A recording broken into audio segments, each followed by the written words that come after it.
Welcome to Pranic Talk TV. This is Elitom El-amin. And Shana Dean. Enjoy the show.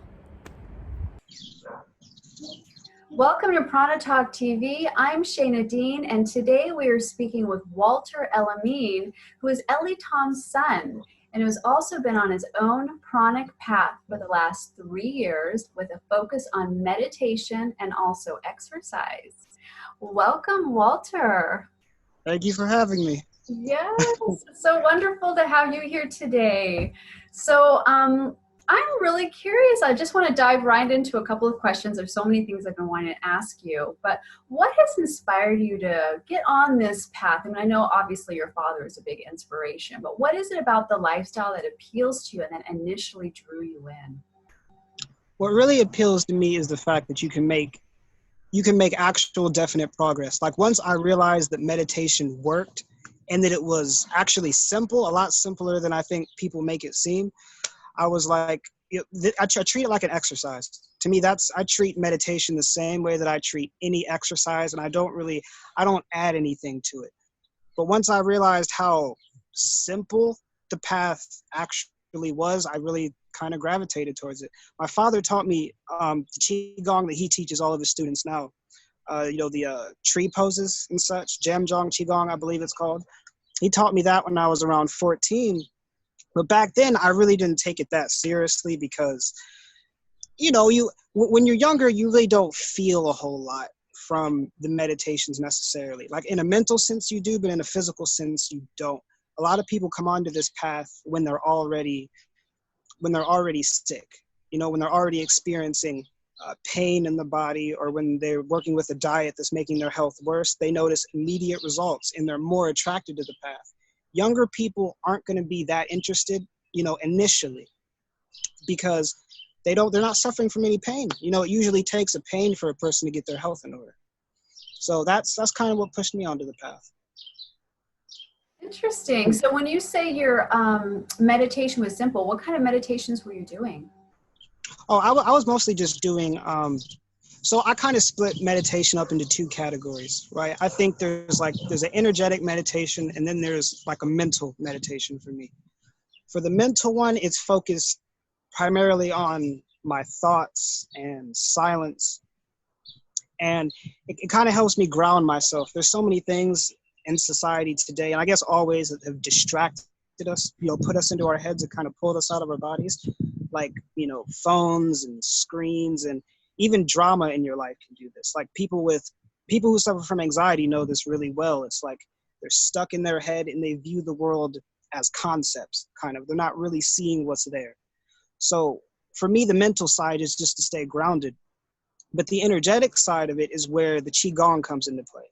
When we talk about Qi, when we talk about pranic nourishment, when we talk about pranic consciousness, that to me, I think is the complete foundation. Me and my father say the same thing. It's the complete foundation of pranic nourishment. And I think that before anyone even considers diet, like their main focus for at least, I believe 5 years. Like I think if you can stay dedicated to meditation for 5 years, you'll really understand what it can do for you and the power of it, and you'll stick with it. The diets, they come and go, and that's a whole different battle on its own. You don't want to do too many things at once. Take it one step at a time. That is beautiful and very wise advice. Yes, I feel the same. I mean, meditation really is a foundation, and I love how you say there's an energetic meditation and also the silent meditation. Yeah. I also feel that Qigong and also the breath work, and I practice Reiki and any kind of thing that you do, even just yoga, where you're quieting and centering your mind, and also creating more energy and clearing the blocks in your body so you can run more energy and prana. Yeah, absolutely. Yeah. One thing I really, there was this, have you ever heard of Bodhidharma? No. He was the Buddhist, the founder of Zen Buddhism. He supposedly brought martial arts to the Shaolin monks. And one of his main teachings is that Buddhahood simply means awareness. Meditation is just about increasing your awareness, and that's all it is. And I love that simplification because that's really all we're doing. You know, the whole concept of pranic consciousness or higher consciousness just means you're more aware of what's happening around us. That's the difference between you and a dog, for instance, is that you're aware far more of what's happening. And that's what this path does for you. That's what meditation does for you. And that's the main reason I keep doing it. It's like, you should want to be better than you are. Yes, you should want to be better than you are. That's awesome. I love that. Yeah, it's a constant up leveling in every way. And I love what you said earlier too, when you said that you look at meditation the same way you look at exercise, because I feel the exact same. Some people go out to the gym and work out, and I go inward and do work, and sometimes it's work.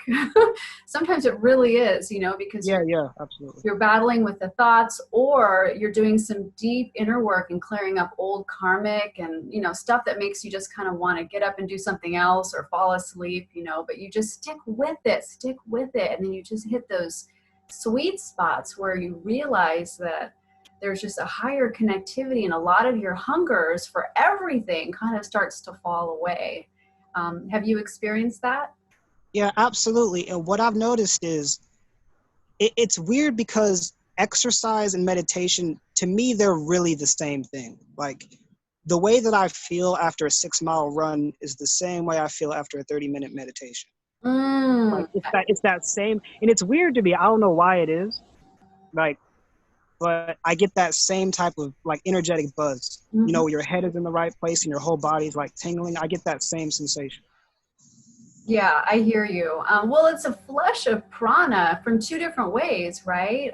And of course, exercise is part of the pranic path, and a lot of people don't realize that. They think, oh, it's just about fasting. It's also about the exercise, because that brings so much energy into the body. And if you're doing it in meditation, quieting the mind, and while you're being active, that's such a beautiful balance, Yeah. A lot of people, when they look at this path, their goal just becomes like pranic nourishment, breatharianism, right? And that should never be the goal of this, because, well, it's going to take you a lot longer to get that than if you were just focused on becoming a more capable and just a better person in general. If that was just people's main focus, then the path would be so much simpler and it'd be so much easier. And I think people would be so much more grounded as individuals, right? Because I've talked to a lot of people who are around my age and maybe a little older, like in their 30s or so, and all of them are struggling with the same things, right? Whether it be binge eating or whether it be trying to do too much at once. Because you have celibacy, right? You have your meditations, you have your daily life, you have exercise, you have all these different things you need to focus on. And that's why you have to become disciplined to just one thing at a time. At least that's what I had to learn, because I tried to do everything at once about a year ago when I was putting out more videos and more content, and it was working for a while until I realized that I realized that age does play a very large factor in how much you can actually put on yourself at once and how much you should put on yourself at once. Like, it's, even if you're capable of doing something, it's not always the correct thing for you to do, just as far as your development as a person is considered. And that's something that I'll try to really put out to people and to emphasize. And how is your age influencing you? Is that because you have more going on, or do you feel like you're not quite as developed yet, or how does that play for you? I just think that I have too much going on, with my career goals, with the training that I do preparing for the Navy SEALs, with all my other interests. It's like I can only do a few things at a time. The things that I am, there's really two things I'm dedicated to as far as the pranic path is considered. And it's celibacy and meditation. And I think that's enough, right, for someone who's 22, to be honest. So well, those are two beautiful things to focus on, because that's letting go of hunger on a whole other level, and it's just coming back to balance and peace. That's quite a feat right there. And this path is going to affect different people and attract different people at different times in their lives, right? So for people who are householders or kids, and that's one kind of energy. Someone like yourself, you've got a lot of different projects and friends and things you're doing. That's a whole other kind of energy. And I know a lot of people who are able to be more chronically fed have more quiet lives, you know. That's more nurturing to this. So people need to realize that, you know, if you've got a lot going on in your life, you may not be able or even want to be fully pranic, you know, but any little bit helps, and anything you can do, like you said, to better yourself and make yourself happy and to be easy on yourself, you know, don't expect too much, right? Like you're saying, I think that is a really good message, to take it gently. Yeah, because spirituality appeals to, in large part, it appeals to our imagination, as I was saying to earlier, because, you know, as soon as you have that first meditation session and you start to read all the old books and you start to get involved with a spiritual group, it's like everybody's talking about crazy, like things like godhood, you know, becoming, transcending humanity, and just all types of things that are fun to think about, but when it really comes to like what's practical, it doesn't make a whole lot of sense. Like, we're not transcending the human, you know, the realm, not yet, all right? I should say. We're just trying to become better people. And I think if we simplify it towards that, then it'll help a lot of people. I love that idea, simplifying it. Yeah, because I know it does feel like there is a transition happening more collectively, but really if you look at the whole thing, it does kind of feel like this far out concept that's hard to grasp onto. And it's really about kind of developing ourselves and finding your happiness within that and doing the things that you love. So I know you're really into exercise because you're training to be a Navy SEAL right now, and that's no small feat. So I'm curious how, well, I know you've played with the meditation and you're putting all that into place, but are you doing any calorie restriction? Oh, I'm not doing any calorie restriction, no, but I am eating one meal a day. At the moment, that works really well for me. I do it at around, usually later on in the day, usually closer to the night, which is not that great technically, but you know, with what I'm training for, I don't know if a breatharian is even capable of going through Navy SEAL training. I'm not too sure. When I first decided to do it, which was about maybe 8 or so months ago, I didn't even think to try it as a breatharian. You know, I didn't even think to try it while I was eating, you know, maybe 3 times a week or once a week, only because I knew what type of pressure it would bring. So should I go through maybe my training schedule to give people a better idea? Sure, that sounds really interesting. Go for it. So the minimum for me, and I've been training for a while, so this is kind of normal to me now, but the minimum for me is 4 to 6 miles a day in the morning. And running. The rest is just, it's all cardio and all muscular endurance. Like, the goal for me is to be able to move 10 hours a day, 5 days a week, and be fine, you know, because that's mostly what the training consists of. So everything is really, really high reps. I don't use any weights. It's all body weight. I mix a lot of yoga in there, but yeah, I mean, one meal a day has been great for me because you notice a difference in working out with food in your stomach, even if it's been like 3 or 4 hours compared to, you know, not. I eat at the end of the day because I can get a full day's worth of training in and feel great. And then eat, go to sleep, wake up, and do the same thing the next day. Rather, if I ate in the morning, it'd be a lot harder to finish my workouts. It's a lot harder to stay disciplined when you have food in your stomach. I don't know why. I would want to quit halfway through stuff all the time and get distracted. But that's what I do on the daily. And for meditation, I used to dedicate hours to it when I was more involved in the groups and more interested in teaching people. But now it only takes up about maybe 30 to 40 minutes a day of my time. I mean, one of the things I've noticed with meditation is the once you do it for a while, you can do it less. You don't have to spend as many hours doing it to remain at like a similar level. You know, you don't lose a whole lot. Mm-hmm. Do you find, though, that you're able to maintain the same tranquility and clarity in your mind with less meditation? No, definitely not. When I was in the Canaries, I was around 19 at the time. I was going up to maybe 3 hours a day's like worth of Qigong. And at that point, it was a whole different experience, like just a whole different sensory experience. Like, walking down the street and actually seeing everything as a child would see it. Like when we walk down the street, we just see a house. We don't see what the house actually looks like. It's like an icon almost. And, meditation kind of puts you in that space to where you're more aware of what's actually happening around you. You can see things better. So at the current moment, no, I'm probably not as mentally structured, I guess that's the phrase, as I was at that time. But, you win some, you lose some. You only have so much time, Yeah.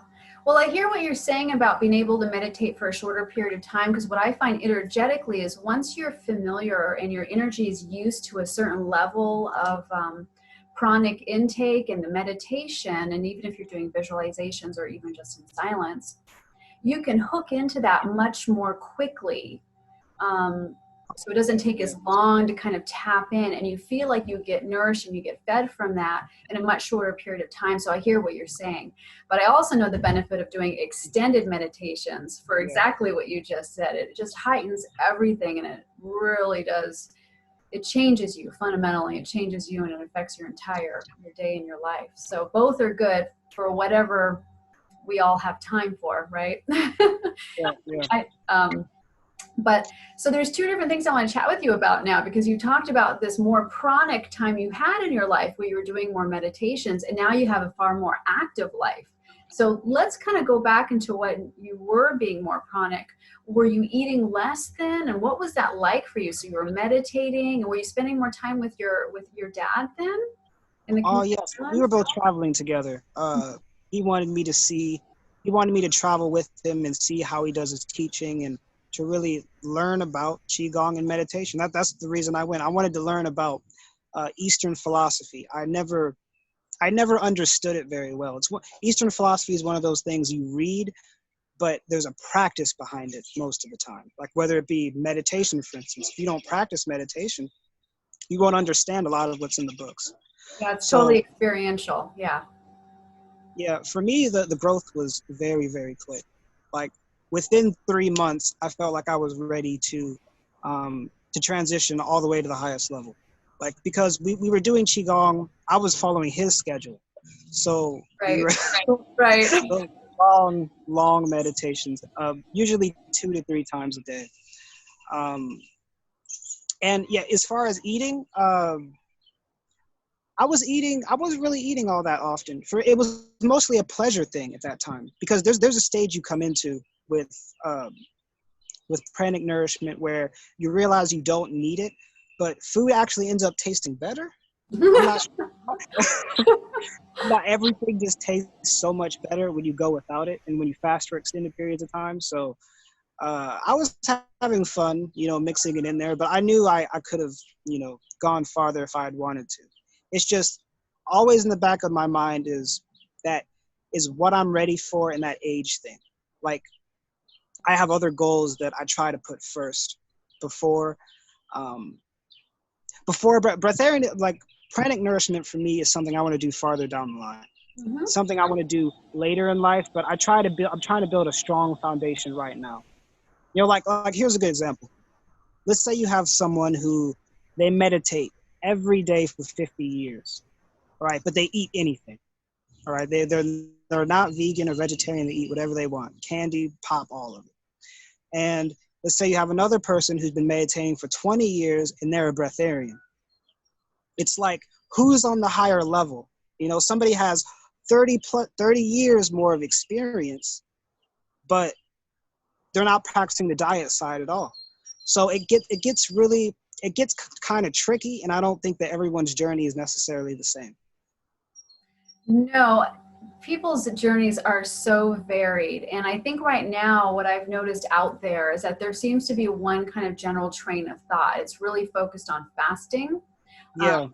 and dry fasting and long extents and water fasting and things like that. And that can be great for training the body, but there's so much more to it. And that's one reason why I'm so happy to be talking with you and hearing your perspective and just showing people, yes, it can be so many different things, and you can go in and out of it.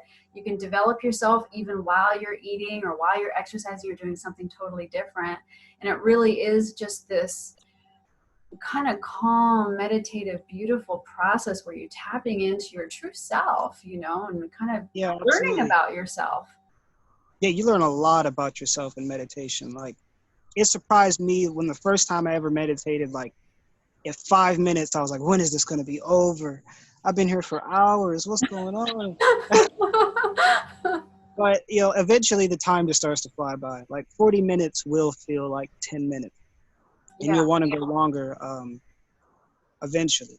Yeah, especially if you're combining it in the beginning with like something like breath work or Qigong, where you're meditating and holding these postures. You can do that for so long and not even realize it. Yeah, that's amazing. Yeah, absolutely. You had just said something about, the focus on fasting. Right, I've been talking about that forever. The focus, I can't deal with the focus on fat, because the goal for these people, and I understand why they do it. I think it's maybe because of the title, breatharian, that people think that's supposed to be the goal. But I also put some responsibility on the breatharian teachers. Right, my father's done very good at this. Others maybe not so much, but they're starting to. I think everybody's starting to get the idea that meditation is the most important thing. When in the beginning, really not that long ago, people were saying it's all about fasting. You have to fast for this amount of time, 7-day, transition retreats, 30 days and all that. And it's just, it's not in line with what we're trying to achieve. We're not trying to be breatharians. We're trying to be more aware people. Mm-hmm. And that's something I try to drill into the community, because there is a growing community here, I've noticed. And you have more people coming out as teachers who maybe haven't been practicing as long as they should. One of the reasons that I don't want to be a teacher this far into my practice is because I've only been at it for 3 years. Like, of course, my father is who he is, but I'm still 22 years old.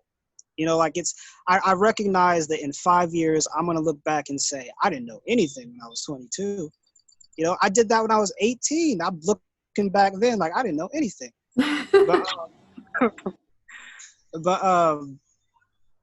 Yeah, I think people really are catching on, and the message is evolving like all the time.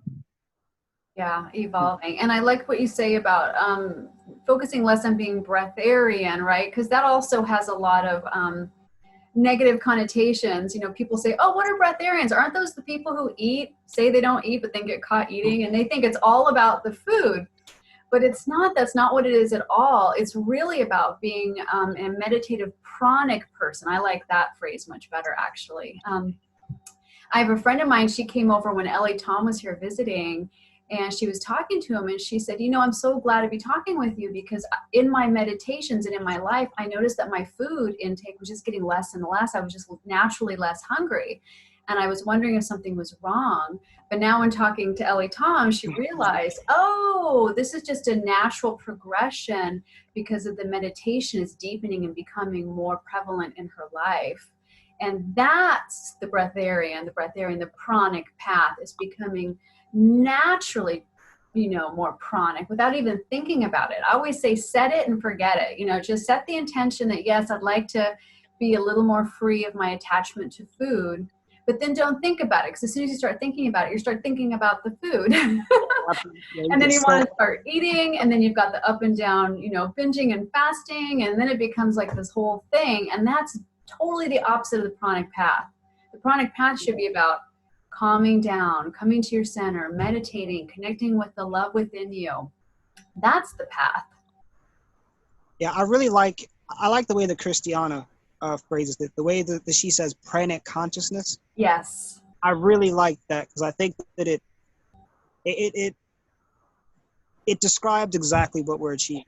That's literally all it is being just a higher level of awareness, a higher level of consciousness. And pranic consciousness it's a good enough thing to call it. I love that too. I love that too. Pranic consciousness. Yeah. So when you were more chronically conscious, when you're with your father and you were meditating, you said you were meditating 2 or 3 times a day. And I'm going to lay this out for people who are really serious and really want to do this. What is the schedule to start becoming more chronically conscious? So for you at that time, I know for everyone's going to be different, but you said you were meditating 2 or 3 times a day? Yeah, it was 2 or 3 times. I would wake up in the morning and I would do, here's specifically what I would do for people who want to research it. I would do the microcosmic orbit for 3 minutes. All right, my father has plenty of videos on that. There's plenty of free resources online explaining what that is and the philosophy behind it and everything. I would wake up in the morning, do 30 minutes of that. And then whenever I decided to get out of bed, I would go out and do Qigong for usually about an hour. I would get another hour session of Qigong in, usually midway through the day, so like maybe 3 p.m. or around there. And then later on in the day, maybe right before the sun went down, I would get, actually in bed, going to sleep, I would get 30 minutes again worth of microcosmic orbit again. So it'd be 2 sessions of the microcosmic orbit and 2 sessions of Qigong. And that's kind of how I layered the day out. I would do 30 minutes of the microcosmic orbit because it's more difficult. Like you have to focus on specific parts of the body. And that was always more difficult for me to do. I would always get distracted halfway through it. And one of the things you'll notice about your meditations over time is that your focus does get better. Mm-hmm. Not only do you come into the meditation quicker, but your focus gets better. And for the people who are just starting, when you're at 10 minutes in your meditation, that is going to be a lot easier than 5 minutes, right? It gets easier, literally the session that you're having, right? So 5 minutes, your mind is racing, it's going crazy. And then your body realizes, okay, this is what we're doing. Your mind gives in, surrenders, and you fall directly into it. And it's really just a dedication thing and having the right mindset about it. It's hard to explain a feeling to people. You know, it's hard to explain exactly what you should feel while you're doing it. But when we talk about that energetic buzz, I love seeing the expression on people's faces when we take them through a meditation for the first time and they get that feeling and then they look at their hands like all surprised and shocked. Like I love that. I love that. I love seeing that. Mm. But yeah, all it takes is just having the right mindset about it and staying dedicated. Yeah, staying dedicated. And I like what you said about kind of struggling a little bit in the beginning, but it getting easier. I don't know if you've ever noticed, but have you ever set like a time limit for yourself? Let's say a quick little 5 or 10 minute meditation. And then that whole time you're like struggling with your thoughts. And then at the end, when it's over, then you relax and you start your meditation. Every single time. Then you can drop in because you've let go of the pressure. Yeah, that happens all the time. So sometimes it's just the pressures that we put on ourselves that we're going to do this. So it's really about letting go. And I love this path for that reason. It's about letting go on every possible level. You know, just we're always looking, and this is human nature, right? We're always looking at the top of the mountain. Like we're never looking at the base or the middle. We're looking directly at the top. We're looking at the highest achievement that you can possibly have. And, you know, that's great for people who are, you know, maybe competitive, right? I think there is a place for like competition almost, like with yourself, like self-competition, in staying dedicated. But, yeah, people just they need to love the journey. They need to love the journey of actually getting stronger over time and documenting your progress. Like if you don't document your progress, and I had the same problem with my exercises, like with running. I wouldn't document how far I was running every day. So, or even how long I was running. I would just go out and do it. And I was like, yeah, I'm so disciplined. I don't have a routine and I'm just doing it. But you don't really know how much progress you're making. You don't really figure it out. So keep track of your times, and you should keep a journal that keeps track of how you feel. Like what changes are you noticing so that you can inform other people about it? Because if this becomes a big part of your life, like you may want it to be, then you're eventually going to want to tell people about it. I mean, most people are not meditating. Mm-hmm. Yeah, I think that's really good advice because you really don't recognize the progress you're making unless you've journaled it, you know. And you said something else that really struck me too, but no, I can't Yeah. remember what it was. I have to say, unless you're journaling it or, oh man, unless you're journaling it or you're talking to other people.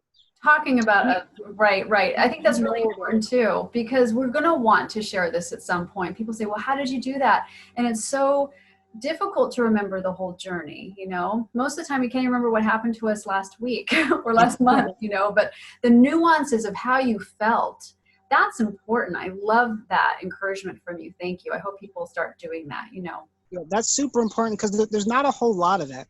You know, there's not a whole lot of people who are talking about, I think, the common pitfalls, the common pitfalls with something like meditation, right? Like there's so many ways to get distracted, so many things to get caught on. And it's like when I started, I wish I had listened to my dad when he told me to journal things down and to, you know, keep track of how I was progressing over time, because a lot of that, it gets lost. You know, a lot of the changes that happen to you physically and mentally are just, they're impossible to keep track of just with your memory. That's true. And also, I'm a big advocate of keeping a spiritual journal and a meditation journal. Yeah. Because things happen to you in meditation and things happen to you spiritually, and even writing down like your synchronicities that happen and the magic that happens in your life. Write that down all the time when it happens, so you can look back and say, wow, life is full of miracles and magic, and look what I'm creating in my life, and look at what I'm being more aware of. It's just really nice to watch your development on that level as well. Yeah, and you don't notice change really day by day. You notice change when it's like a year later and you're looking back. That's when you notice the biggest changes. But when you can keep like that day by day journal, I have a journal now. And when I look back to what I was writing maybe a year ago, I can remember exactly the way I thought back then. It's like a time machine. It's not really the writing that does it, because you're not writing down everything that you think, but you are putting like a mark in that specific part of your life, and it instantly calls you back to that mindset that you had at that time. Yeah, you can tap right back into the energy of it. Yeah, I like that. You mentioned pitfalls. So along your journey, I mean, obviously you've got more going on in your life, but what are some pitfalls or some stumbling blocks that you have experienced and that you think other people are going through? For me, oh man, what was the biggest? The biggest pitfall was binging. All right, now you're going to binge with food, but you're also going to binge with sex as far as celibacy is considered. Because like, it's one thing to be disciplined, right? It's another thing to be disciplined in something specific. So you may be a disciplined runner, for instance, but you're probably not going to be a disciplined meditator if you've never done it. Right, so with all these different things, you have to start from ground zero. You have to figure out, okay, what are my emotional triggers when it comes to binging? Like, what feeling makes me want to binge? What feeling makes me want to break celibacy? Is it loneliness? For a lot of people, that's what it is. And they don't know that, you know, you fix that loneliness by communicating with people. They think you just have to fix it through some kind of action, right? And so I think it's really just about, to avoid pitfalls. I mean, they're going to happen regardless, and they're important because the pitfalls show you who you are. They show you who you are in the moment. And, you know, you may not be a very disciplined person. And that's what I had to realize. I wasn't very disciplined when I started. It was hard for me to sit down and do a 30-minute meditation, even with a timer. Even with people there with me, it was a difficult thing to do. But over time, it was just something I got better at. But pitfalls are going to be binge eating, you know, with food and with celibacy. There's also going to be, you may become perhaps disillusioned if you don't have progress, maybe over a few months or so. Like in the beginning, things happen really fast. In the beginning, for me, it happened fast. I had all these different, you know, changes. I felt lighter. I felt better. I was thinking clearer. was more aware of what was happening around me, and the energy was different. I was getting better at working with energy and really feeling the environment I was in. But, after a few months, the progress kind of slowed down and my discipline slowed down as well.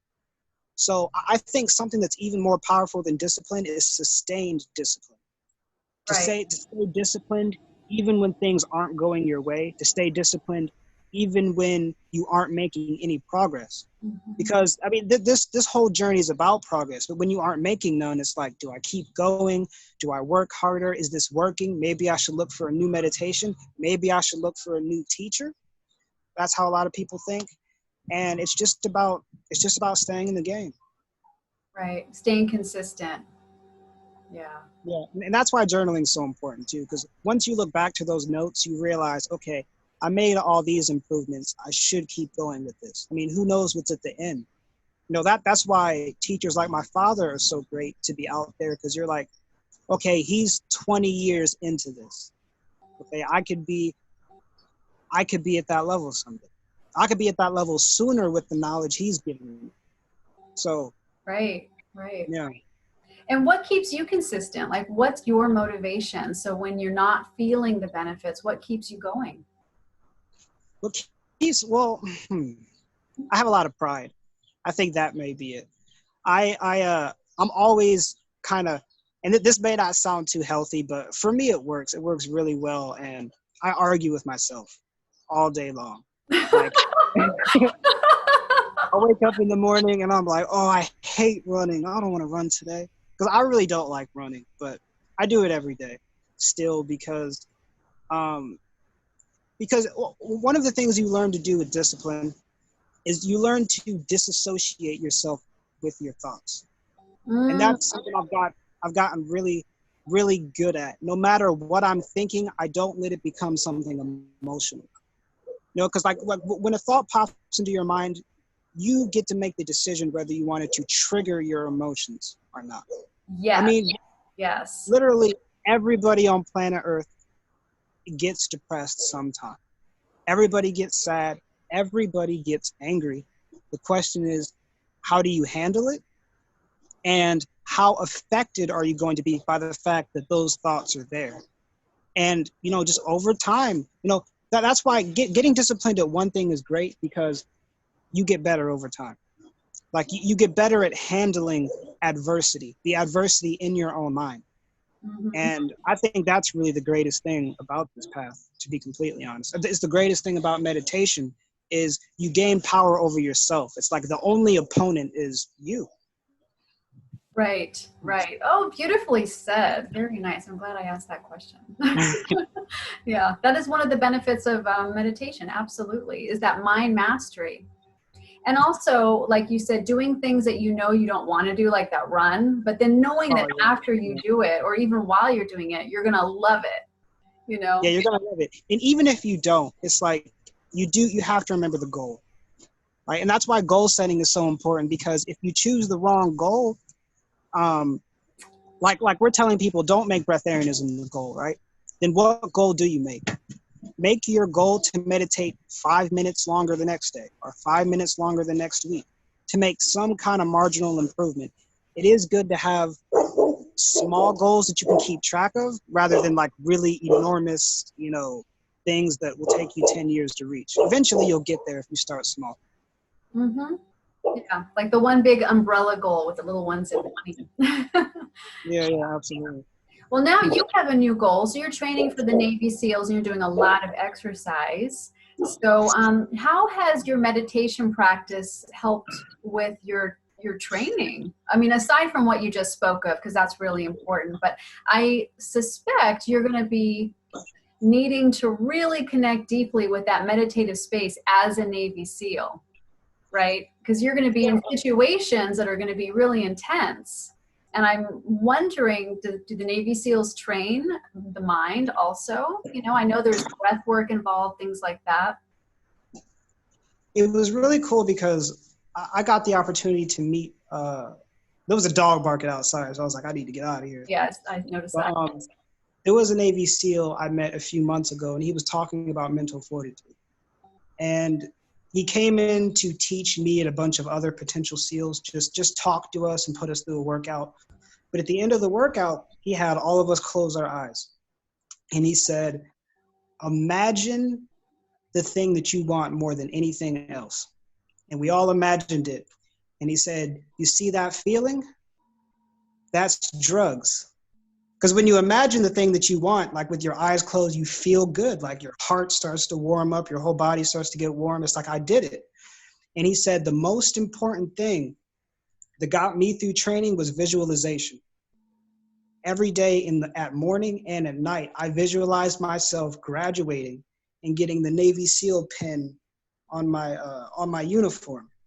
And I think that in itself is a meditation that I think should be a given. Like, I do think you need a balance with mental meditation as well with the energetic meditation, because they both feed into each other, right? I think that the mental aspect of meditation kind of sharpens you for the energetic side of it. And so that's something I do all the time. Like, when you're not always going to be strong enough to disagree with your thoughts. You know, sometimes going to be like, man, I'm right. Maybe I shouldn't run today. I do that. I've done that before. So in the times where you do give in, that's when visualization plays a huge part. That's what digging deeper means, taking more of yourself, more of your experience in life, and using it as motivation to go forward. Right. Love that. Yeah. I like to think of meditation in several different parts, actually, because you have that silent meditation, and then you have the energetic meditation like the Qigong, and then the visualization is its own meditation. But that's like, Joe Dispenza and Dr. Bruce Lipton talk about this, where you start really changing the chemistry of your body with your own thoughts, right? So when you're visualizing yourself graduating, or if you're visualizing yourself as being fully pranic, you are creating that. So I like to think of it as, like we were talking about earlier, not setting this huge end goal, but taking the smaller steps while holding the visualization of the end goal in your mind as your motivation, but also to change the cells in your body and everything, your energy. So it matches that. That reminds me about when I first met Christiana. I met her in Italy a few years ago, and I asked her, okay, I hadn't been meditating at all at this time. I was fresh. I had just arrived. I hadn't really done much of anything. And we're talking, just so people know, we're talking about Christiana El-amin, right? Yep, the breatharian teacher. I was talking to her, and I said, how do you recommend I should start meditation? What should I start with? And her advice was this: focus on one chakra every day of the week. There's 7 days in the week. So every day in the week, just focus on one chakra and see how you improve over time. And I thought that was really great advice. I mean, that's kind of what I did with the microcosmic orbit, actually. I would focus more on certain days on individual points. That's great. Wait, I like that. What topic were we on exactly? We were on... Well, I was talking about the mind mastery and how the meditation actually is going to help and influence the training that you're doing with the Navy SEALs and all of that. That was the initial question, but that's okay. We've branched off. It's all good. I like being able to, or like the idea of focusing on different chakras, because for those of you who don't know that, and I will put a link to one of Elitom's microcosmic orbit meditations under this video. But it's where you take your attention and you focus on different chakras going down the front of your body and up the back of your body, and it creates an energy channel. And when you do that, you can actually start to see and feel what chakras are blocked, which ones are open, which ones need more attention.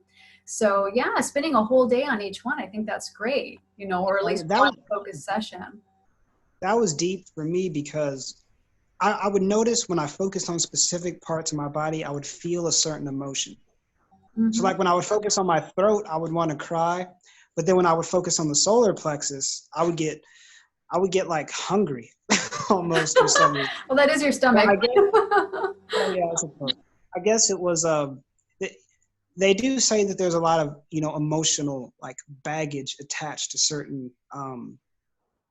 points of the body. So a lot of people in the middle of meditation, they'll get the desire to like cry. They'll feel like they need to cry, or maybe they'll get angry. or some memory will just come up and it'll distract them. It's like, if that happens, you're doing the right thing. Keep going. Yes, and that's why I was saying earlier, when sometimes meditation can be difficult, like an exercise, getting in and doing the work, that's what I was talking about. Have you ever done the meditation where you actually focus on each organ? I haven't actually, no. You Oh, well, yeah, I have. I did it with Mantak Chia. I've never met Mantak Chia, but I followed one of his meditations where you ended up putting your hands at certain organs and feeling it. And that was actually one of my first experiences with with deep energetic meditation. And it opened my eyes. It changed everything. Yeah, that one's really profound. I love practicing that on myself, and not with my hand, but just with my attention, right? Just putting my focus on different organs, because we have our chakras, which are related to the various organs that are near the chakra. But if you look at each specific organ and you sit with it and you smile at it, or you just spend some energy there, you realize that there are certain emotions that are trapped in certain places. Like, for example, it's really common to have anger stored in the liver. So if you sat with your liver and you really looked at it and put your attention there, you might not only feel the anger that's there, not that you're going to start feeling angry, but you'll be aware that the anger's there, and you'll also know exactly where it stems from. That point in childhood, or that point where something happened to you, whatever that was, it like comes right up in a meditation. And then the longer you sit with it, that starts to dissolve, and you actually can get rid of old karmic stuff and old traumas just simply by doing that. It's really profound. Yeah, it's crazy. And on the research side of things, that's why I'm a huge fan of Mantak Chia, because in a lot of his books, he goes into depth, how your body's supposed to be, like how your spine is supposed to be structured in meditation, like just specific things like that. And in the beginning, you're like, does that really make a difference? And then, as you start to practice, you realize there's so many like small details to what we're actually doing. And there's so many variations to what we're doing that all have like different positives, different positive, side effects. But I would, if you want to learn deeper about, specific energetic points and like what focusing on certain organs do, I would really recommend Mantak Chia, specifically Iron Shirt Qigong. That goes deeper into the Qigong that even my father teaches, right? And as far as form is considered, and as far as your focus. So I think it helps not to put one teacher on a pedestal, but to have many. Like I take inspiration from everybody. Yeah, I agree. Yeah, because different teachers will speak to you in different ways. They will. And a lot of them are saying the same things, but a lot of them aren't too. Like there are real disagreements as to how to progress, and as to how to really like philosophically view what we're doing. And I think that's something I do plan on getting deeper in the future. Like I love the philosophical part of spirituality. And I think it's the philosophical part that gets a lot of people caught up. People, how should I say this? There's a lot of ideas that aren't really about bettering yourself necessarily that people focus on that pull them away from the practices. I talked about Bodhidharma earlier because he just says the mind is the only thing that matters. That's all that matters, is the mind. If you want to find any truth, all you need to do is close your eyes and focus right up here. I love that because it's that simple. There's no astronomy or anything, which is, there's validity to that too. There's no birth signs. There's no stones. There's no external anything. It's just strictly you. And I think that because of how varied spirituality is, and because there's so much to like research and to focus on, I think that people jump around perhaps a little bit more than they should, which in the beginning it's great, right? But it's much of the time it is at the cost of progress. You learn a lot, but a lot of time does end up becoming wasted. At least for me in the beginning it was.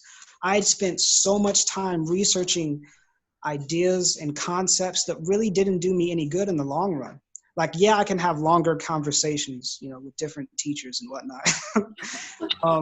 I'm well read on a few things, but as far as my personal growth and development, I should have spent more time meditating. And I think a lot of people would benefit from that message. Well, I'm really glad you brought that up, because I think a lot of people have the propensity of getting really wrapped up in the education, right? And they can spend their whole lives learning and learning and learning without putting anything into practice, or putting very little into practice. And this whole path is so experiential. You will not grasp it, you will not be able to become it unless you start doing it, because otherwise it's just merely a concept which just scratches the surface. Until you really get into it, you don't know, and you won't see the development. So it's really important. And I do like the idea of having different teachers and picking what you want and then sticking with that. Like we were saying earlier, being consistent with that which works for you and staying on the path, I think is really, really valuable. And so to me, yeah. Oh, yeah. One thing, the most important thing I think for any spiritual person, the most important phrase that you can say is, I don't know. We don't hear that enough. We don't hear it enough from teachers, and we don't hear it enough from students. People are so willing to come up with explanations for things that they don't need to. It's like, okay, yeah, well, we all want to have theories on where the chi is actually coming from, right? Whether it's coming from the source, whether it's coming from the environment. But a lot of these discussions are there for the scientists, they're for the people who are going to come in here and are going to study us and figure out what's going on. I think that our focus should just be on, because once you say, I don't know, every possibility is open. Right. Once you say, I don't know, you can actually start to grow. You're accepting the reality, because none of us know. I mean, I maybe I should speak for myself, but I really don't think any teachers know exactly what this is or exactly what's going on. We know how to do it, right? We know how to do the meditations. We're educated on it, but not as much as we will be in the future. And I think that we have it sometimes in the spiritual game. A lot of us get a little ignorant. Not ignorant, arrogant, rather. We learn so much, and the people who are surrounded us in our daily life, they don't know anything about meditation or spirituality or these health benefits that we're getting. And it's easy for us to get kind of elitist and to kind of pretend that we know more than we do. So, I mean, that's something I've been trying to get out. That's one of the things about the community that I think is a little bit more common than it should. Well, I always say, as soon as you think you know it all, then you've just put yourself in a box, and you've then, stopped yourself from learning anymore. So the more we stay open to new possibilities and even new perspectives that are different from what you truly think is right, the more you can grow, right, and expand. And though having a teacher, I think, is very valuable, I don't want to underestimate how valuable your inner teacher is.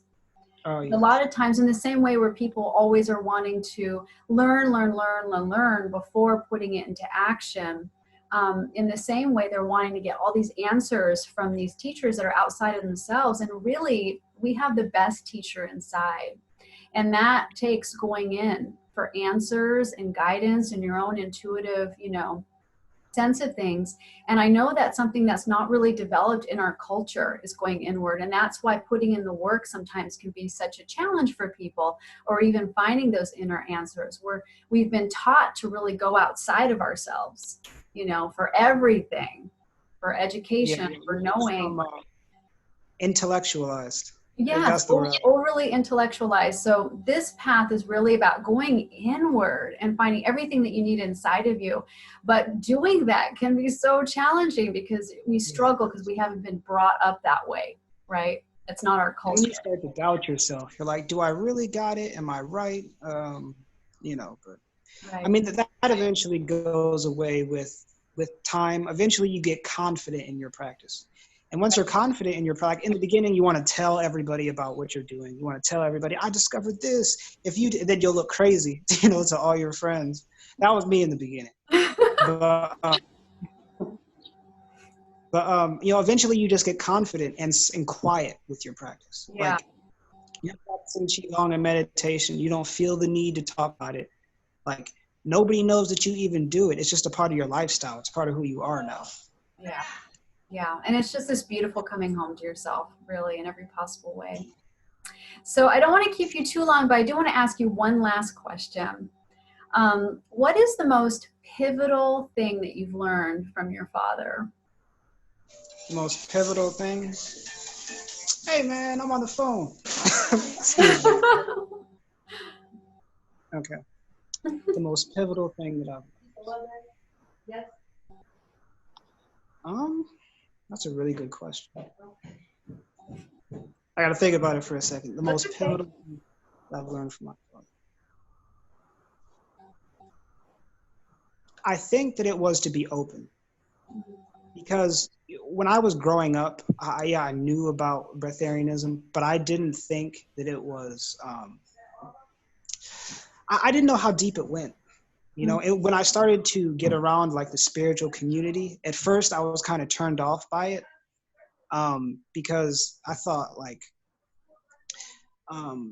I thought it was a little weird at first, you know, all the love and all the closeness and all the gems. And I shook somebody's hand once and they said, "Wow, you have great energy." And I'm like, "What?" But I think the most important thing was being open to what's new, and not, you know, really putting all your chips into one basket, like into one belief system. Mm-hmm. Beautiful. That's great. And that's changed your life. Hey, shh, be quiet. Go ahead. Well, we're almost done, but thank you so much. That was a really beautiful answer, and I really enjoyed talking with you. In fact, I feel like we could just keep going on and on, but I'm not going to take up all your time. Maybe we'll talk another time. So Yeah, that'd be awesome. I'd like that.